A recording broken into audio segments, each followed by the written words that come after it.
Então você é um cara bem regrado, você guarda seu dinheirinho todo mês.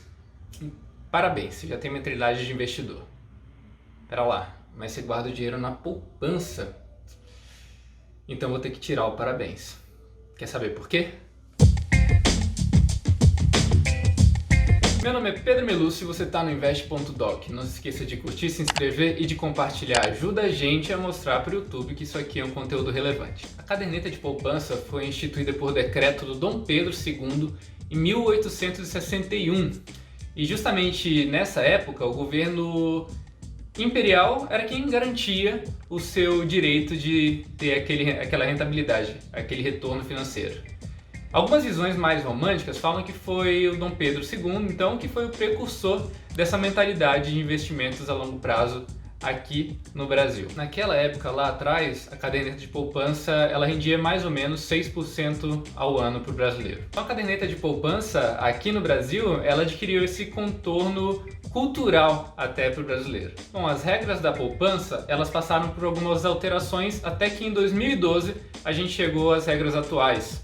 Em 2012, o que a gente chama de nova poupança, o brasileiro tem direito a 70% da taxa Selic como retorno anual para sua poupança. Então aquele dinheirinho seu que está lá após 2012 está rendendo basicamente 0,7% da taxa Selic em termos práticos. Isso significa que hoje, com a Selic a 2%, a sua poupança está rendendo 1,4% ao ano. Ou seja, mais ou menos 0,12% ao mês. Isso no Brasil, onde a gente espera uma inflação de pelo menos 2% para 2020 e pelo menos 3% para 2021. Em termos práticos, significa então que você, rendendo 1,4% ao ano, está perdendo dinheiro. Você tem uma rentabilidade real negativa na poupança. Isso não é tudo não, tá?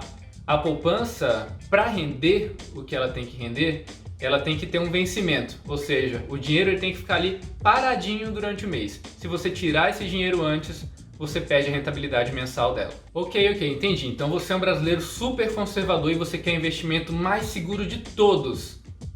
Bom, mesmo assim a poupança continua não sendo o investimento certo para você. Entenda que diferente do Tesouro Nacional, onde quem garante o seu direito de receber lá na frente o rendimento é o governo federal, no caso da poupança é uma instituição financeira, ou seja, o banco onde a poupança está investida. Ou seja, se esse banco falir, você perdeu o dinheiro que você tinha na sua poupança. E o que é mais fácil falir? O banco ou o governo federal como um todo? Lembrando que o governo federal tem nas mãos o poder de imprimir dinheiro. Mas a poupança é garantida pelo Fundo Garantidor de Crédito.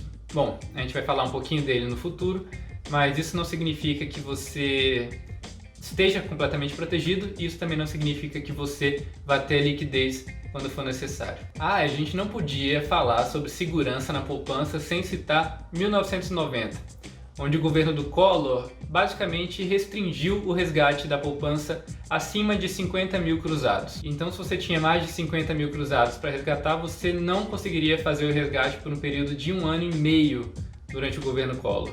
E o que isso levou? Isso levou a banco fechado, eles passaram 3 dias fechados, levou a uma comoção nacional, pessoas desesperadas para tirar o dinheiro delas da poupança e, por final, levou ao impeachment do Collor e a fuga de capital aqui no Brasil pelo medo de um governo que não consegue pagar as suas próprias dívidas. Bom, mas eu vou falar de um fator positivo na poupança. A poupança ela tem uma liquidez imediata, ou seja, da feita que você pede o resgate, você tem na sua conta corrente naquele mesmo momento. Demora alguns segundos no geral. Mas lembre-se da perda de rentabilidade daquele mês se você pedir esse resgate antes do vencimento do montante. E agora a gente chegou onde eu queria. Custo-oportunidade. Bom, o custo-oportunidade ele basicamente é o que você deixou de ganhar por não ter feito alguma coisa num determinado momento. E aqui no Brasil, a gente tem os maiores custos-oportunidade do mundo inteiro. E a poupança é um dos maiores motivos disso. Bom, custo-oportunidade é um termo que foi cunhado pelo Friedrich von Wieser em 1876. Ele faz parte da segunda geração da Escola Austríaca de Economia, que basicamente é uma geração liberal que defende um estado mínimo e uma imposição mínima para a regulamentação da liberdade econômica de uma determinada sociedade. E aqui nos meios online, ela tem sido uma escola bastante difundida e até reavivada nos últimos tempos. Agora um pouquinho de matemática para ilustrar o que eu estou falando. Aqui no Brasil, até o meio do ano de 2019, a gente tinha quase 800 bilhões de reais investidos na poupança. E em março desse ano, de 2020, a gente teve um dos maiores fluxos já registrados para dentro da poupança, de 12 bilhões de reais em um único mês.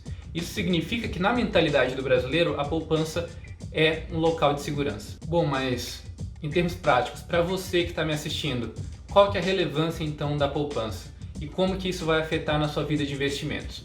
Bom, para isso eu preparei um exemplo matemático aqui. A gente vai pegar dois brasileiros com 18 anos de idade e que vão investir por 47 anos, ou seja, até eles se aposentarem aos 65 anos de idade. Vamos assumir que um manteve investimento na poupança, uma taxa básica de juros aí ad eterno de 3%, ou seja, uma poupança rendendo a 2%, lembra que ela rende 70% da Selic, e o outro fazendo investimentos menos conservadores que vão render a ele 9% ao ano. Ao final dos 47 anos, o brasileiro que investiu na poupança vai ter conseguido guardar 93 mil reais, enquanto que o segundo brasileiro, que foi menos conservador, conseguiu adquirir um patrimônio de 782,7 mil reais. Isso significa que quem tentou se aposentar com o dinheiro da poupança conseguiu uma rentabilidade 841% menor do que quem foi um pouquinho mais além nos investimentos. Bom,